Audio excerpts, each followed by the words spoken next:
Welcome, everybody. Come on in. It's Janine. We are here live with Music Alliance Tuesday live music and touring with Patrick Pulsar Trout. As you can see, we have our poll up and running for you guys to jump in on so you participate immediately. Have you ever performed as a music artist? So get on in there. Yes, I perform all the time. No, I've never performed. Sometimes I perform. I have performed in the past, and I am curious. I want to take it a step further, engage you guys in the chat. Do you want to perform live, first of all? If you, I know if you already are, I get that, but, or are you just good being in the studio creating and hope things go from there? Because not everybody wants to be a live performing artist. So I'm just curious. Archangel said both. Cool. So yeah, as that comes in, as you come in, get that poll answered for us, and we will get back to that shortly. And right now, ladies and gentlemen, we have an odd month, and this is the first Tuesday, even though it doesn't feel like it. Here we have, no, I'm shy, says Rosalind. Rosalind, girl, I'll get you out of that. I'll get you out of being shy. Patrick is going to talk to you about showcases and festivals and what to do and what not to do, and if you should do them, how to do them, and everything in between. So, didn't want to, but do now, says Steven. All right, cool. All right. Tune in. Patrick's got a lot of good info for you guys. And as always, feel free to put your questions in the chat and we'll take them from there. Awesome. Thank you so much, Janine, for the wonderful introduction as always. And I want to thank everyone at Music Alliance for inviting me to take part in this. So, a little bit about my background. If you haven't joined us before, my name is Patrick. I am a concert promoter and event producer based in Las Vegas. I have been doing events for 20 years. Started out DIY straight out of college and ended up building it into my career over a lot of years and a lot of mistakes and a lot of relearning and unlearning things. And what I try to do now is I try to give back the knowledge that I have while also, and the insight that I have while also learning from you guys. Because I learn just as much from y'all as y'all learn from me when I do this. Because getting those perspectives of artists who are out there trying to succeed and trying to make it is really important because it makes me do a better job at what I do, which is trying to highlight those artists and showcase those artists and give them opportunities to succeed. So a lot of the time on here, we talk about things that could be considered big picture or future stuff, things like playing shows out of state, things like negotiating a deal with a booking agent, things like getting higher payouts for shows. And these are all important things, and these are all definitely things we do need to talk about. However, I wanted to do something a little bit different this month because I've been noticing a major trend in the last year with live shows, which is that a lot of venues have really shied away from just booking three local bands or one cool local cover band on Friday or Saturday night. They've really backed off from doing that. And when I've talked to venues about why, they've said a lot of the time it's more trouble than it's worth. They have difficulty finding acts that are consistent live, acts that are amenable to work with. And so a lot of them end up going what I call the DJ Spotify route, or they start doing what I call laptop night, where they just get a guy to go walk up there with a laptop and a top 40 emo playlist you could pull up on Spotify. And he just stands up there, and that's supposed to be the night's entertainment, which is pretty lame if you ask me. But there has been an increase in a particular type of live show, and I especially noticed this in the hip hop scene, and I've also started to notice it in certain subgenres of rock, which is you're starting to see more and more showcases and battles. And I wanted to talk a little bit about that because I want to talk about this is something that realistically a lot of artists on the ground level and at the level where they haven't necessarily played out live yet or haven't played out a lot, there is a barrier of entry to getting access to larger shows that sometimes does pass through this channel. Where, in order to be considered for these sorts of opportunities, you are sometimes in a position where you do have to sometimes play events like battles of the bands, like showcases, just to get your foot in the door at certain venues or just to get in front of certain promoters or certain event producers. Now, this can be very frustrating for a lot of very valid reasons. A lot of people don't like doing them, especially battles of the bands, because in a lot of cases, it's purely a popularity contest. You're simply rewarding people based on how many friends they can bring out or how many pre-sale tickets they can buy, which is another topic I'll touch on in a minute. or how loud their fans can get at the end with a decibel reader.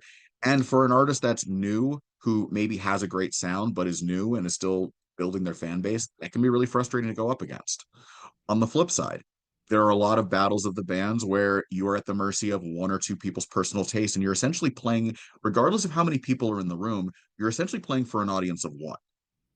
And that can be extremely intimidating. I have had times where I've judged battles of the bands where I've gotten into shouting matches with other judges because they wanted to mark somebody all zeros because they were performing hip hop and they didn't like hip hop, or they were performing metal and they didn't like metal. And I had to basically jump in and say, no, we are not doing that.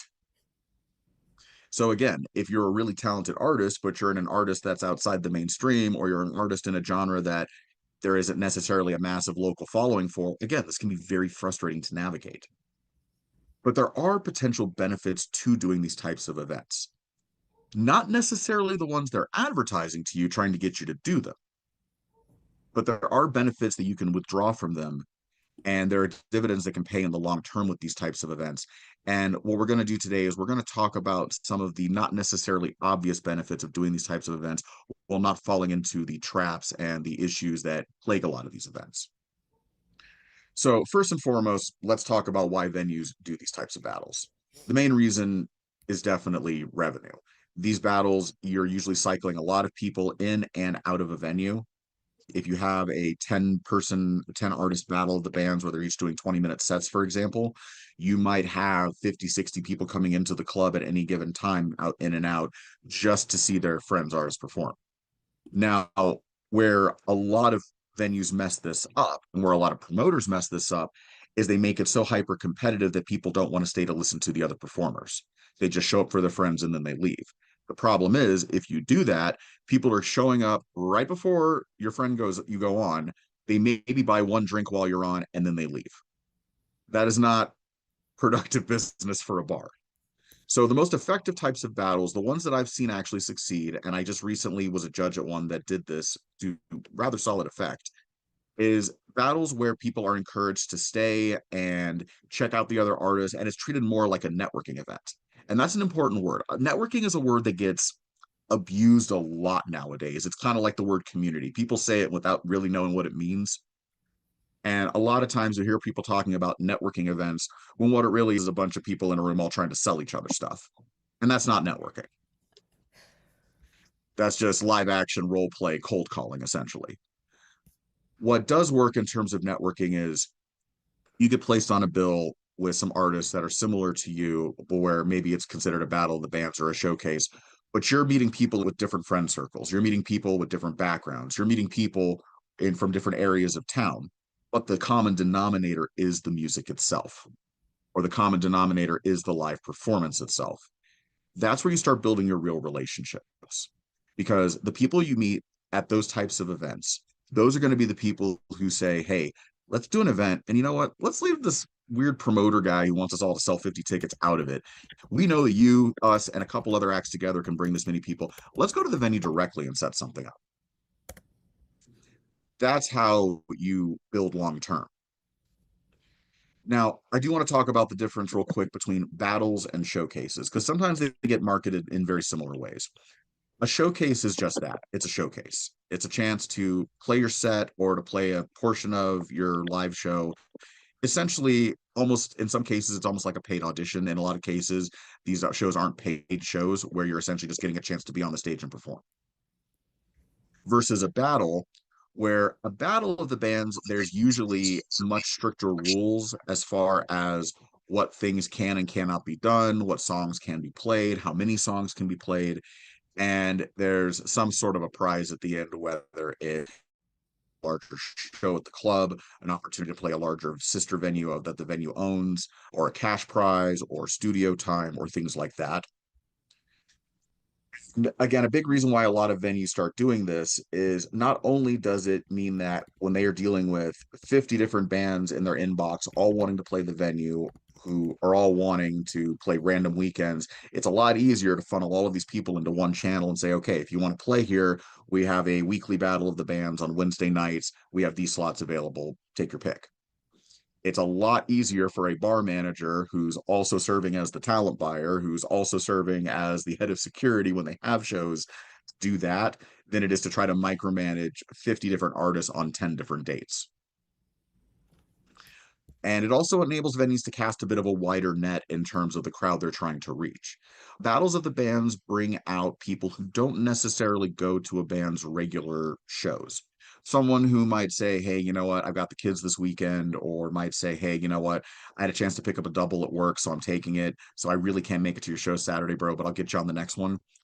If they know that you're playing with a chance to get on a bigger show or to win a cash prize, it's a lot easier to convince those people to come out, even if it's just the one time.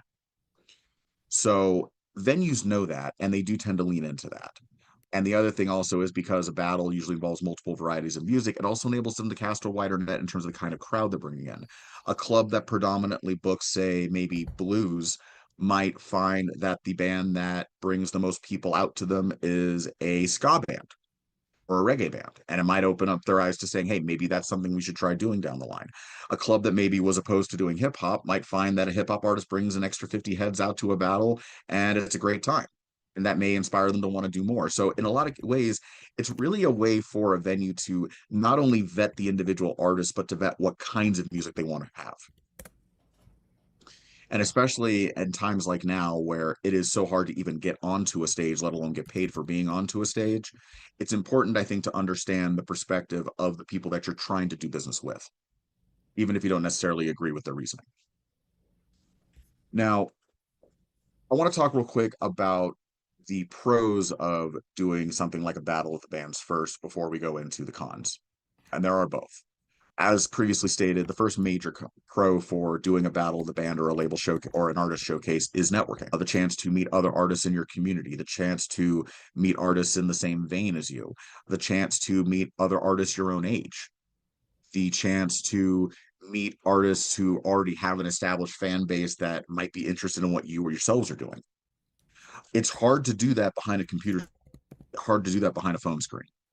And so much in the way of the way you're expected to market yourself as an artist now is dependent on these vertical methods of advertising where you're also being expected to spend money to boost posts, spend, and you're expected to follow scripts that supposedly the algorithm cares about.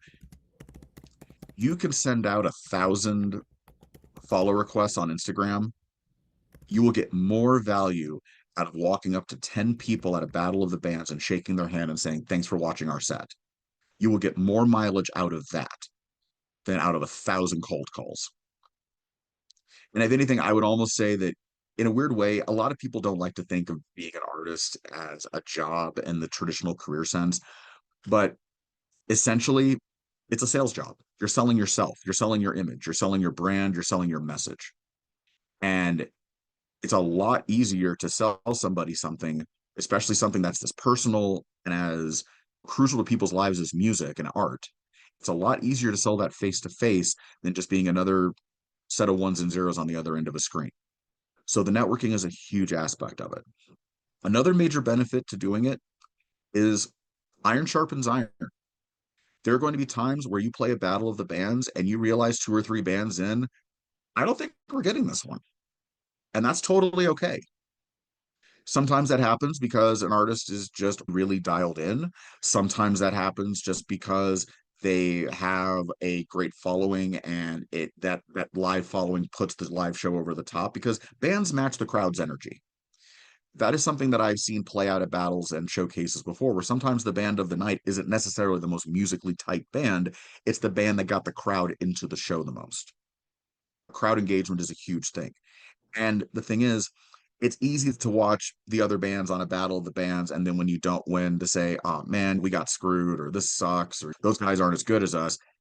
It's a lot more difficult to treat it like an athlete and look at the tape. To go back and to say, hey, what did we do during our show that they did differently that made the judge or made the crowd veer towards them? Was it simply a matter of having more people? Was it a matter of the set being tighter? Was it a matter of the crowd engagement? Was it a matter of better song choices? There are a lot of different aspects that can go into that. But the thing is, every time you do something like that, it's going to make you, and every time you play live, especially, it's going to make you a little bit better. And it's important that you constantly find those opportunities to play in order to get better. One last pro I want to talk about for doing battles is it gets you in front of people that you wouldn't necessarily be able to get out to another show. And by that, I don't necessarily mean like record labels or management. Those are people that tend to show up for specific types of showcases where they are specifically there to see you, and is usually a kind of a preset setup, or sometimes maybe you're opening for a larger act or even rent out a venue for that purpose. But what I mean is other promoters. The Battle of the Bands that I was at the other night, there were talent buyers from about a half dozen different venues, including two casinos. And they were just there because they wanted to check it out. There were a couple of people from local news stations who were just there because they were curious, because they were looking for potential acts to have on their morning shows. There were a couple of people from the local public radio station. Same thing. They were looking for potential artists to feature. You're not necessarily just playing for the people in the crowd, and you're not just necessarily playing for the judges. You're playing for a wide variety of hypothetical people that could help you.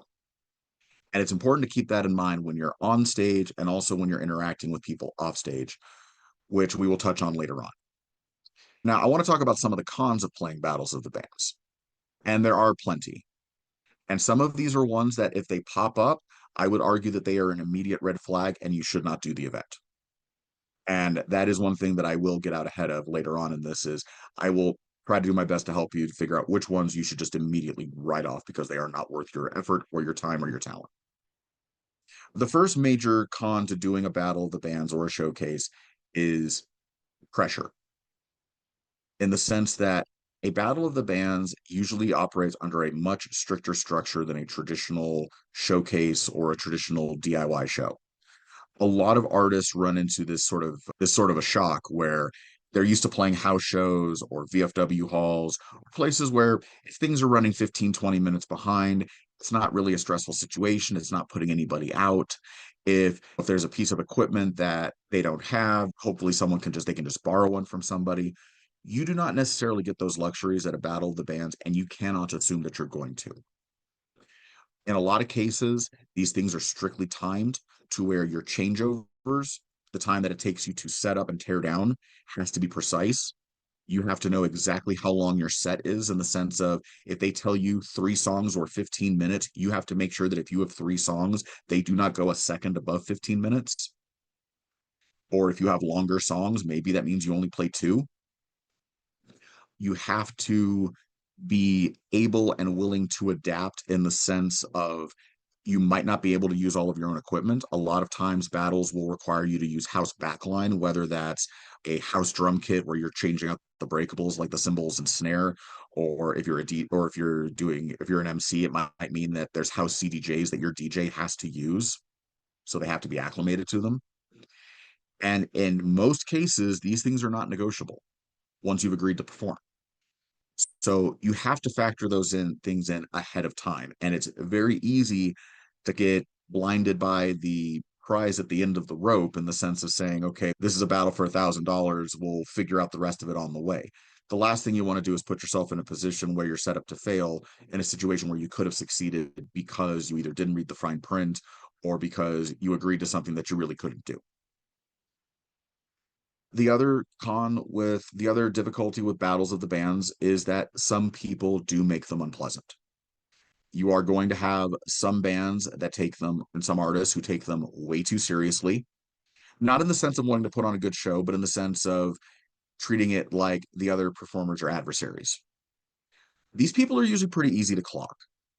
And once you do, the best thing you can do is to just smile, say talk to you later, and stay as arm distance away as you can. Just stay out of the blast radius, because those types of people will usually talk themselves out of opportunities. You just don't want to be in the blast radius when they do.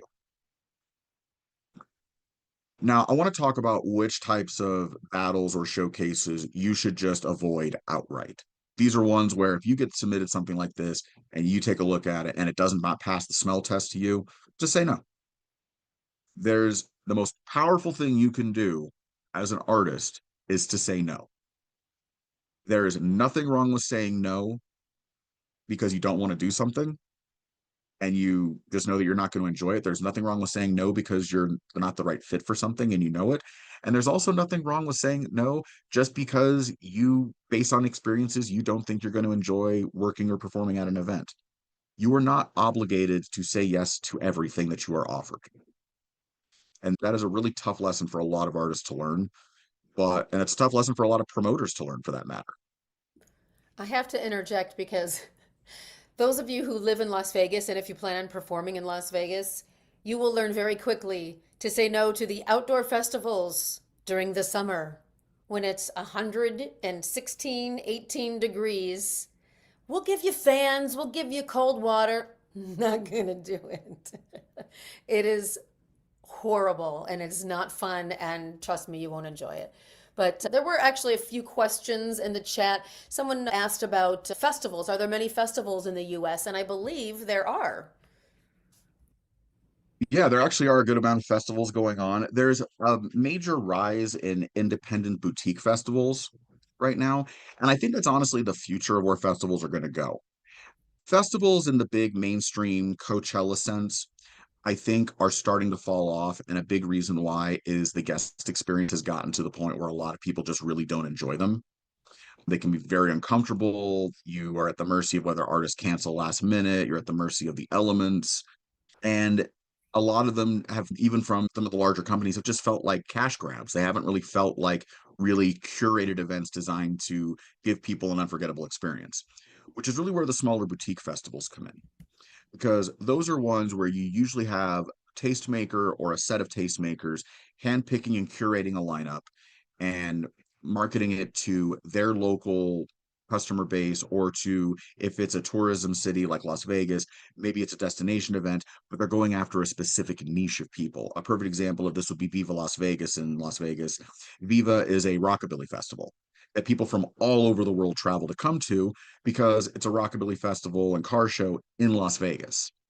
So it has just an extra oomph and an extra sense of fun. When it comes to submitting for festivals, the advice that I usually give to artists if you're new is that for festivals, I would wait to start submitting to festivals until you've got not necessarily a hard number of an established amount of people you can draw in your home market, but until you have video evidence of you playing to a crowd and the crowd being engaged. It doesn't necessarily have to be a room full of people that were there to see you. You could have been the opener. But if you've got a room full of people that are singing along, that are active, that are into it, that are excited about it, that is exactly the optic festival organizers want. And they will respond to that a lot faster than they're going to respond to social media metrics. Because one of the reasons why a lot of the big festivals are going down right now is because a lot of them started booking based on TikTok numbers. And what they ended up with was a bunch of side stages full of artists with one song. And so there's been a major pushback on that in the last year and a half.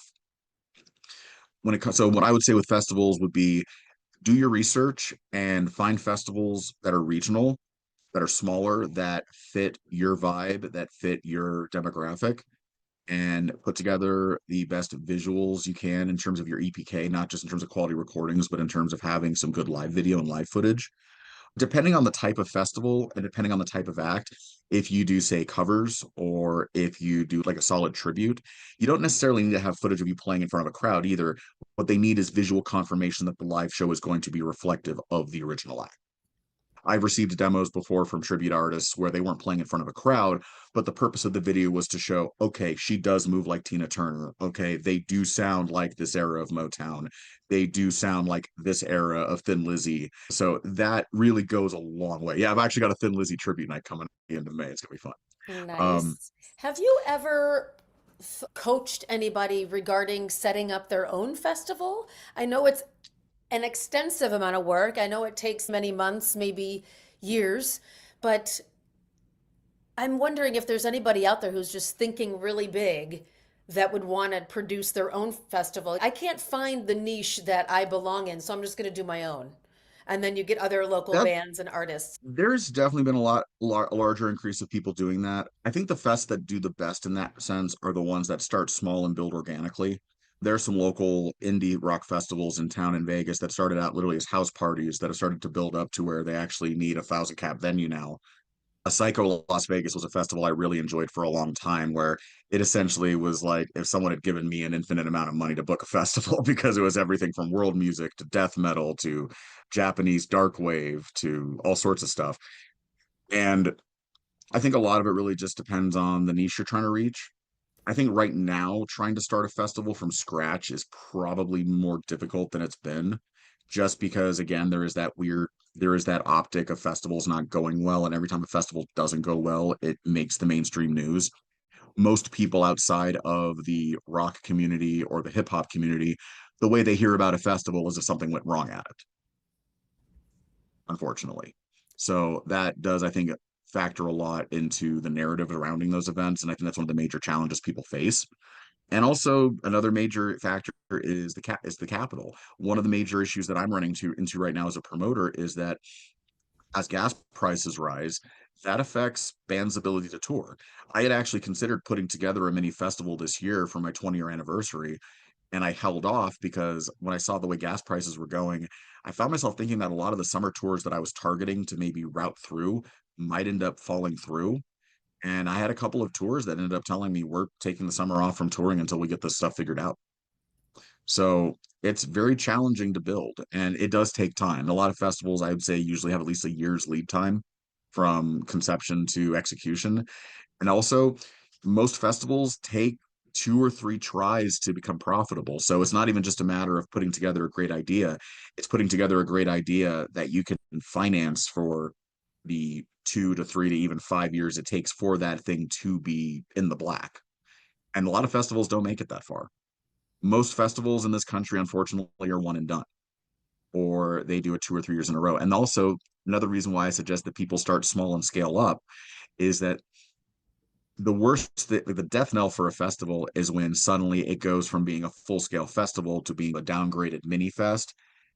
At that point, there's really no way to sell people on the idea that you're trying to do something different. It's just the optic is there that you guys are done. There's another question. Patrick, I keep hearing from members how difficult it is to meet artists they might entice into a band. Do you have any words of wisdom on that? Sure. It is difficult sometimes to meet other artists, especially when you're just trying to do it online, because again, there's just so many voices out there in the ether, and also a lot of people online, I think, tend to be naturally be a little bit more defensive than they are in person, ironically. You would think it'd be the opposite way, but I find nowadays it's more that people tend to be more guarded online in terms of people asking them questions, especially about their work. But if you ask them in person, they tend to take it as genuine interest and not as you trying to sell them something. So the number one advice I always give to people if you're trying to find band members is go to as many shows as you possibly can in your genre. If you're in a punk band, go to as many punk shows as you can. If you're wanting to do country, go to as many country open mics or local showcase nights as you possibly can, because that's where you're not just going to meet other fans, you're going to meet people who play in bands. You're going to meet people in other bands that aren't necessarily playing that night, because most of the audience, realistically, for a band, their first year especially, is family, friends, and other artists. So that's really where you start to build those relationships. And the other thing also is the more of those shows you go to, it essentially allows you to vet these artists before the conversation even starts. It saves you the trouble of having somebody talk a big game online and then they come down and they can't hang. Or they talk a big game online about the things they've done, and then you realize that their temperament just will not match up with the rest of your group. If you go to see people live, you will see them at their best and you will also see them at their worst. So it's an opportunity to really see what you're really signing up for before the conversation gets that far. Again, I really recommend going to as many local showcases as you can. On nights where I don't have a show of my own to run, I honestly will look up local shows, even if it's cover bands playing at a local bar, and I'll go to scout just to see if there's something I'm not hearing. I'm 40 years old, and realistically, the things in the genres that I lean towards, punk, metal, alternative, in terms of online advertising, it's not being marketed to me anymore. It's being marketed to people 15 to 20 years younger than me. The only things being marketed to me directly anymore is nostalgia. It's, hey, see this remake of a Disney movie you saw 20 years ago, but now it's live action and they had a bunch of random D-list celebrities in it. Or it's, hey, here's this band you saw play at a basement for $10 in 2009. We're going to book them on a festival and it's $500 plus fees. That does not appeal to me. I want new stuff. So I'm always looking for new talent and new music and new things to highlight.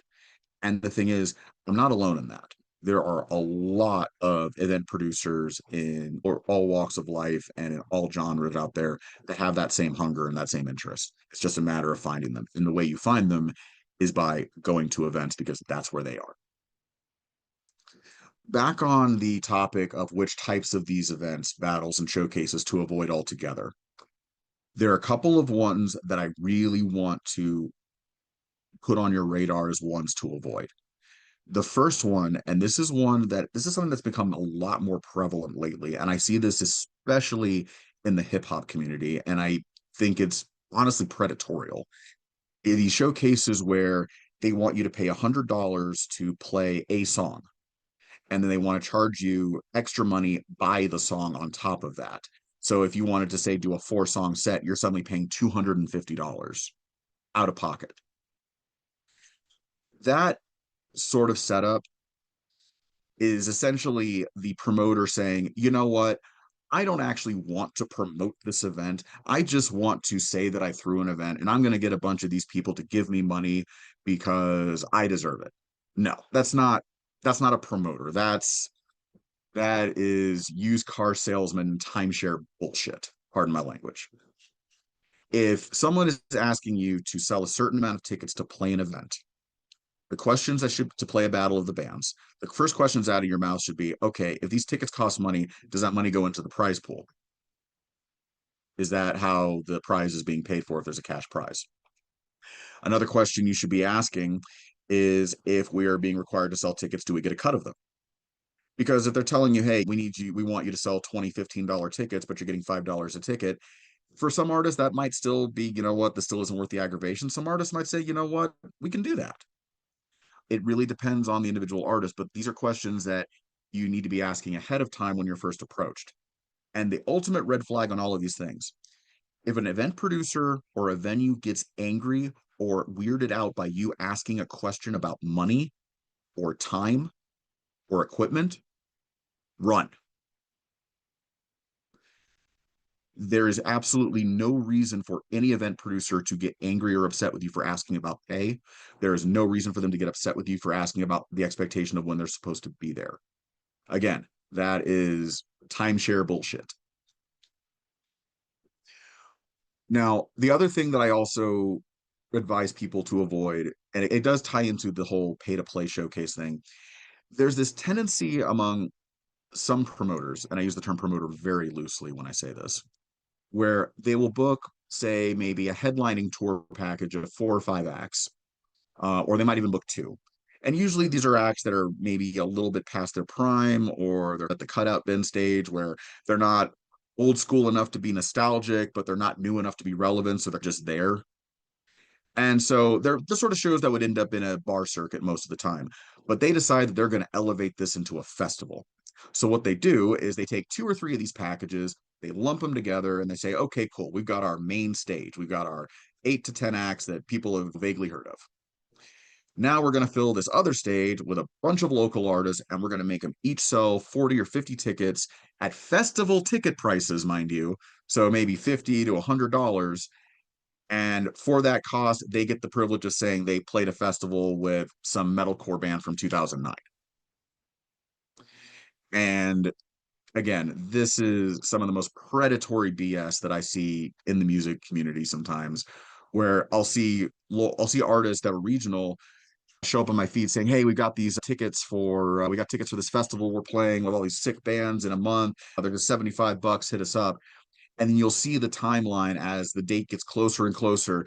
It goes from them being excited about playing the festival to being almost in terror of playing the festival. Oh my God, we have to sell these tickets, guys. Please buy our tickets. And that is no way to market an event. And if I'm seeing ads for an event that someone's trying to get me to buy tickets to as a fan, and all of the ads are from the artist saying, please buy tickets from us so that we don't get yelled at, that is not appealing at all. Again, these events tend to out themselves. Biggest things I tell people to look for with those types of events, the telltale signs are if you get submitted, if someone submits you an inquiry about playing it, but the language is very robotic or it's very blank slate, like, hello, artist, we would like you to play at venue on said date. They probably ran it through some sort of AI filter or chat GPT. They probably didn't even bother to write their own sales pitch. That is a massive red flag. Another thing also, and this might be a personal pet peeve of mine, but I have noticed it with these types of events. If the artwork is AI generated and it's very obviously AI generated, run. If they're not willing to make the effort to design a flyer or to take 30 minutes to go on Canva and copy and paste some clip art, are they going to make the effort into making sure your band doesn't sound like crap on stage? Are they going to make the effort into hiring security that are sober and competent? Are they going to make the effort to hire a door person that doesn't skim the money?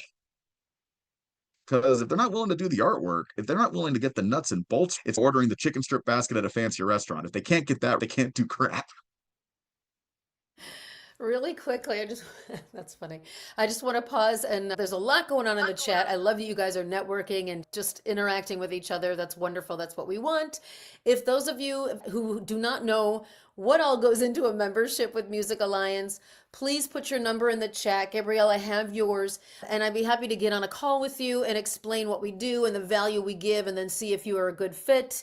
And we would just love to talk to you because it's very important to us that you have an incredibly positive experience with Music Alliance and the mentors. That being said, this is just like the tip of the iceberg when we do these 12, sometimes more live streams a month. That's just to give you an idea of the value that our mentors offer, right? So, Stephen, if you're talking to me, what do I do? Leave your number in the chat. I'll give you a buzz in the next couple of days. So we have our drop shop is tomorrow. We already have enough submissions, so you're out of luck if you have not submitted already. Intentional music creation, amazing with Unless they buy a membership, they will get a slot open. That opportunity is actually in the chat. I put the link for you to upgrade, buy a membership, and get your song played tomorrow. Thanks. Yes, please. We would really like to have the opportunity to speak with you and let you guys know what we offer because a lot of times I speak with people and they're like, I didn't know that. I'm like, yes, we offer mixing and mastering. Yes, we offer global distribution. Yes, we have guitar and voice lessons. And there's so much more that goes into it. It's all If included. It's and all included in included. the membership. It seems like you're stealing because it's only 19 bucks, 29 bucks. You get your music played, you get guitar lessons, vocal lessons, everything Janine just said. And we do have a new member info session on Thursday, the 16th, so we can also get your questions answered there as well. So just wanted to let you know. And Stephen, he's asking drop shop versus tune talk. That's a really good question, Stephen. Well, I'll answer it, Steven. Drop Shop is for your songs that are ready to be dropped, and Tune Talk, that's for the songs you're workshopping. Like, oftentimes, hit songs come from people will just create a hook and then put it on a reel or a TikTok video and see if it hits. The song isn't even fully created yet, but if it gets millions of streams on TikTok, just the hook created, they'll create the full song with it. So Tune Talk is around that same idea, where maybe you just have a piece of a song, or maybe just the rough draft of a song. You put that in Tune Talk for the songs that you feel are completed, and you're thinking about releasing it, maybe on our label, maybe through your own DistroKid account, whatever, wherever. That's what Drop Shop is about, and that's the distinction between the two. Just wanted to clarify that. And if you guys also notice, really quick, sorry, Patrick, to just take all your time, but Regina actually posted, she does a female, all women's festival, I believe. I don't know, there's so much going on. But she said, interested artist, she put it in the chat. So if you guys Very have cool. a great promo reel you can send her, you never know if you're going to be picked to come and perform in this festival. And it says impact at We Break Limits T Van I can't whatever. It's in the chat. And also the link to sign up is in the chat as well. Someone asked for that. Just scroll back up and you can see it. And then Oh, really quickly before we let Patrick finish out, the poll is up. So let's see really quick. Have you ever performed as a music artist? Let's see, 24% says yes all the time. No, 27% of you. We can help you get there. I'm the live performance coach and vocal coach. So even if you don't want to sing, if you need any performance guidance, I'm your girl. I've been doing it forever. Sometimes I perform, says 16% of you, and I have performed in the past, 32% of you. And Rick just got here. He says, sorry, I'm late. Rick, you're welcome to come anytime, my friend. So welcome, Rick. anyway. He was talking to me in Slack, so. Awesome. Yeah. All right, so back to Patrick. And of course, you guys, if you have any other questions for Patrick, please do put them in the chat and I will interrupt when I can. Okay. So last thing as I wanted to touch on for this was, so you at this point you've decided that you're going to do a battle of the bands or a showcase. So here's a list of things to know before you go. By which I mean you should know these things once you've agreed to do the show, ideally before you've agreed. And that way, if there's anything that is a potential issue, you can get out ahead of it early on. Because there are a lot of things that can be solved 2 months out or even 2 weeks out, but you can't solve them the day of the show. The first thing you want to know before you go is you want to make sure that if it's a battle of the bands, you want to make sure you understand the rules front to back. Any battle of the bands should be able to give you a written copy of the rules of the battle. If they can't provide that, is a massive red flag because that means they're making things up as they go. Now, sometimes rules change in advance, sometimes rules change after the fact because of realizations that things do need to change. But any organized battle of the bands should be able to give you a list of all the rules in writing before you even agree to perform. And that's important to have because the thing is, it protects you as much as it protects them. Because if there's something that isn't in writing, and then later on they try to claim, oh, you're disqualified because of this, or oh, we can't let you play because of that, and you're able to go back and say, look, we have this in writing, that's your protection, both in terms of making sure you have a good show and even legally. Now, I also want to say that one thing you also want to know about before you go, and this is something that I'm very adamant about because I have seen it make and break battles of the bands, and I've also seen it make and break individual bands' performances of battles of the bands. Whatever the rules are as far as backline or equipment, you need to know that front to back before you agree to the show. The rules are going to be that you have to use in-house equipment. They need to be able to provide you a list of what that equipment is. That way, if you realize that their amps aren't going to cut it or that they don't have a specific piece you need, that way you can contact them immediately and say, hey, we can't perform without this. Is this going to be a problem? The last thing you want to do is have a situation where you show up day of figuring you're just going to use the house gear and then realize that they don't have what you need. And the thing is, again, these rules are go in expecting these rules to be ironclad. Do not go into any of these situations thinking that if you ask nicely enough or if you ask meanly enough, that they are going to bend or break rules for you because they are not. And the thing about a lot of these battles that a lot of people don't think about, and I will touch on this at the very end a little bit more detail, is most of these battles, when they're put on, that's usually a local band's barrier of entry to get considered for bigger shows in that room. So if you're difficult to work with at this level, they're really not going to consider you for something bigger down the line because they're worried about what the national act is needing and worried about much bigger stuff than you. And then the third thing you want to make sure you have a real understanding of before you agree to a battle is, again, this ties in with the rules, is the time expectations. Because a lot of battles work differently. The battle I judged the other night was interesting. This is the first time I've ever seen this format. Each artist got to perform two songs, one original and one cover. One had to be an original, one had to be a cover, and they only got the two. And they had to be able to play those two songs and be off the stage in 15 minutes. So 15-minute time frame, two songs, one original, one cover. Now, to a layman, I would say this isn't as easy as it sounds, but we're all musicians here, so we know this is not as easy as it sounds. For one thing, you're having to pick your best song, which is subjective. Most of the artists that I work with, their favorite song is not their fans' favorite song, and vice versa.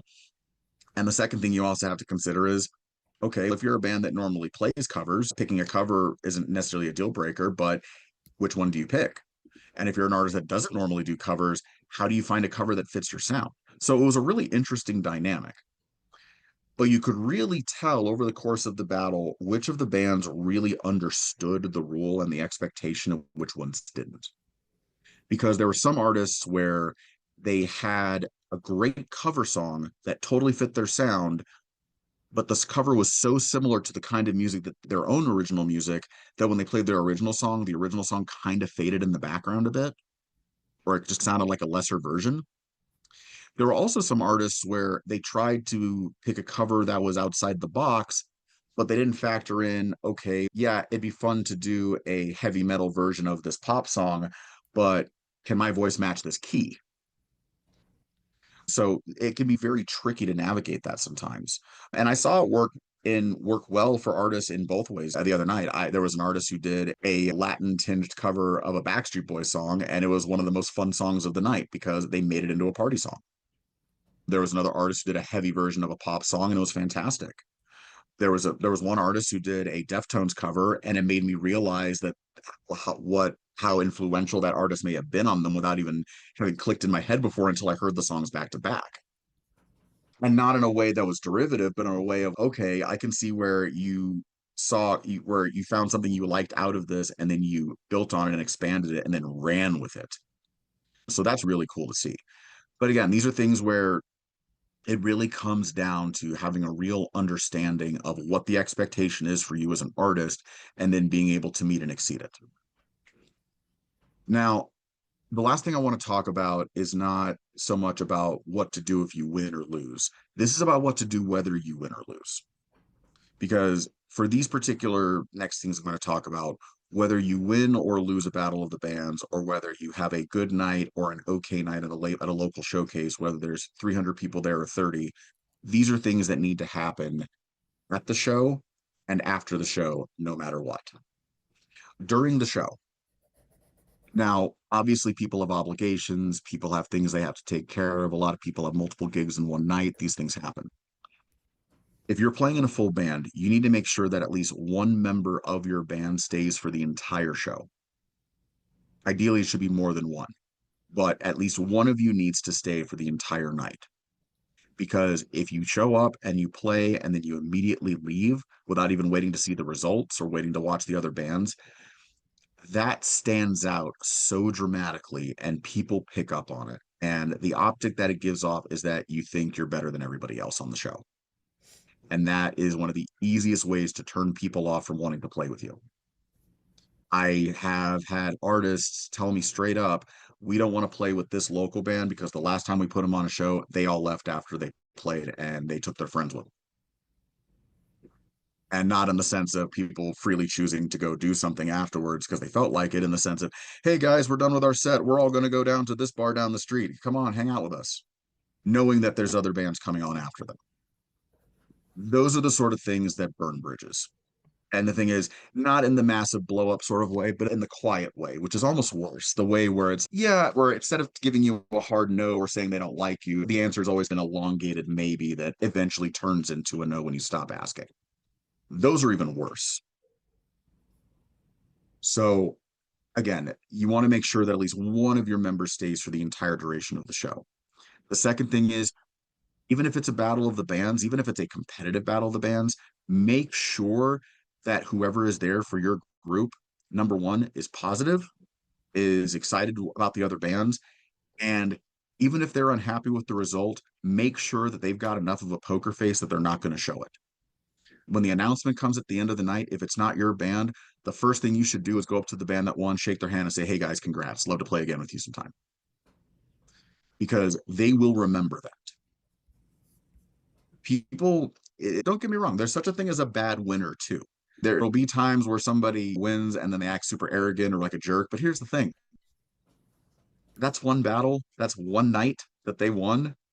everyone else there is going to see that. They're going to clock how they reacted, but they're also going to remember how you reacted. They're going to remember how you were to be with. They're going to remember how you were to hang out with. One of the really cool things that I saw the other night at the battle that I was judging, I saw a lot of different groups of people that were people I recognized from the shows I do, in the sense of I saw a bunch of people from the local indie rock community, people from the local metal community, people from the local art rock community. It was the first time I'd ever seen them all together in the same place. And it was interesting because over the course of the night, several of them were coming up and saying hi or chatting with them in between bands. And it was just really cool to see what the common denominators were, in the sense of everyone was coming together specifically because of their love of art. Yeah, it was a battle of the bands. Yeah, there's prizes and stuff. But the impression you got was that even if those things weren't there, and it was just a matter of, hey, let's put this kind of this crazy cool big lineup, that all those people still would have wanted to be involved. And that is special because that is something that will carry a community and carry a music scene despite whatever random corporate promoter wants you to do, despite whatever bars and venues think that their customers want. Those are the sort of organic, true things that make a community and make a scene successful. And eventually the right people will look at that and say, okay, these are the people to give a platform to. And then the last things I would say you definitely want to make sure you do is, again, regardless of how things go, make a point to send a thank you email to either the promoter or the club. And also make a point to say thank you to the venue staff. And when I say that, I'm talking about like the sound guy, the bartender, the security, even if it's just simple throwing them a what's up nod or saying, hey, have a good night, thanks.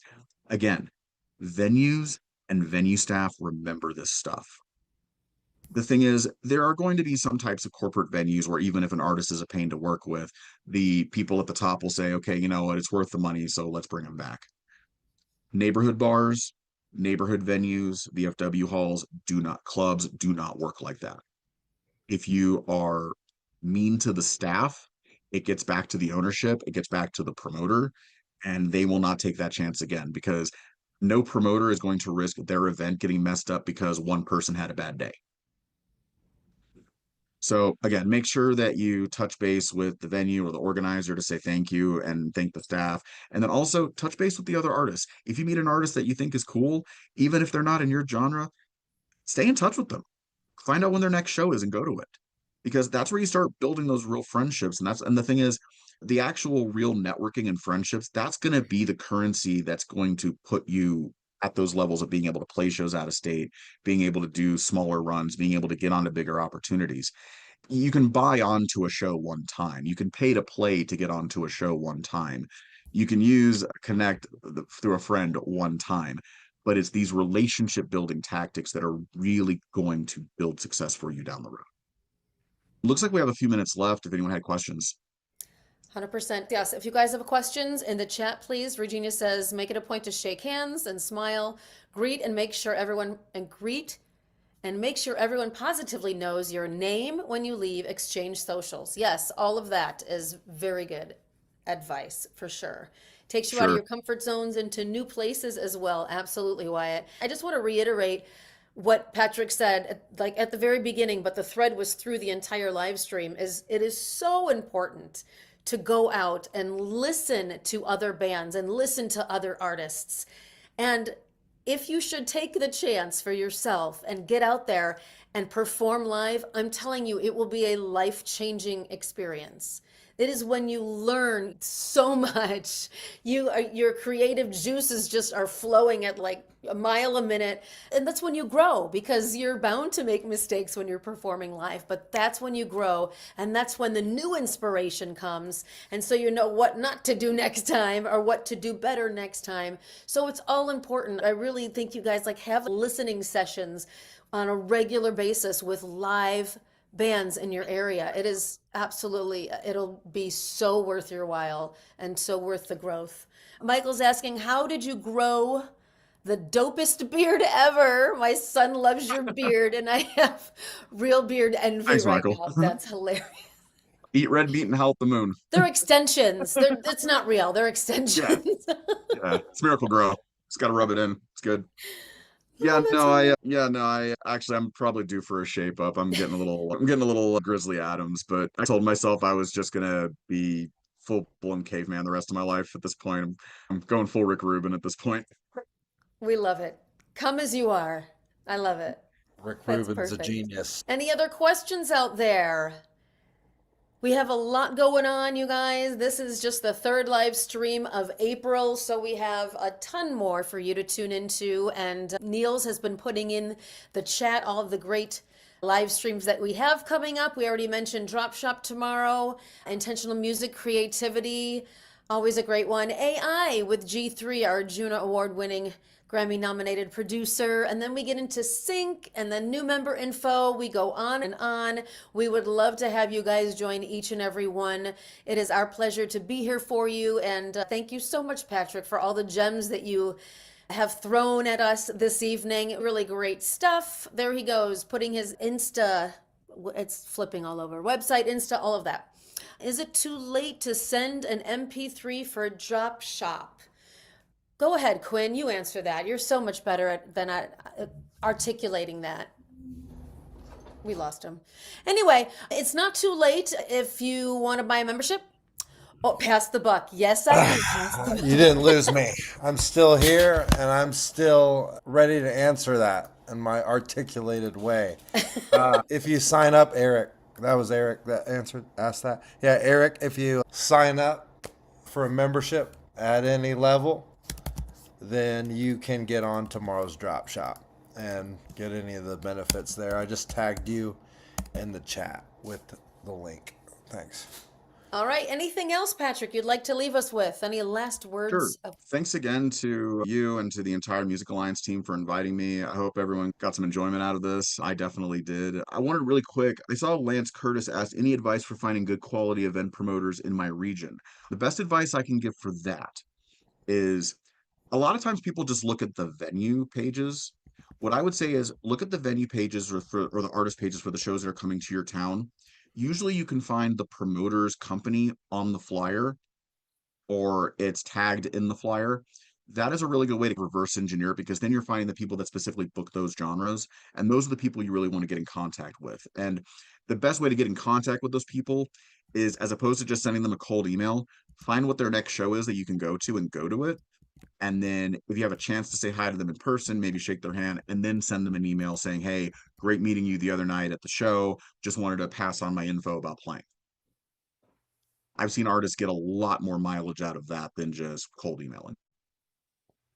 Does anyone know? Michael's asking how large can the wave file be? And I was like, I'm not really sure, but we are looking for songs usually under 4 minutes. We won't play the whole song because we do have a lot to get through, but we do play the majority of it. Verse, chorus, bridge if there is one, and then great feedback from G3, our mentor here, and then a special guest, Michael Licata, who's been on silver, platinum, gold albums of many famous artists. How do I send the song? It is mysong@musicalliance.com. Thank you all so much for being here. You're welcome to put questions in your email as well. Remember to get correct metadata, your name or your artist name and the name of the song. So when I download it, it saves like that. Instead of 8797345, I don't care what the number is. I want your name and the name of the song. All right. Peace out, everybody. Have a great night. We'll see you tomorrow. Thanks, Patrick.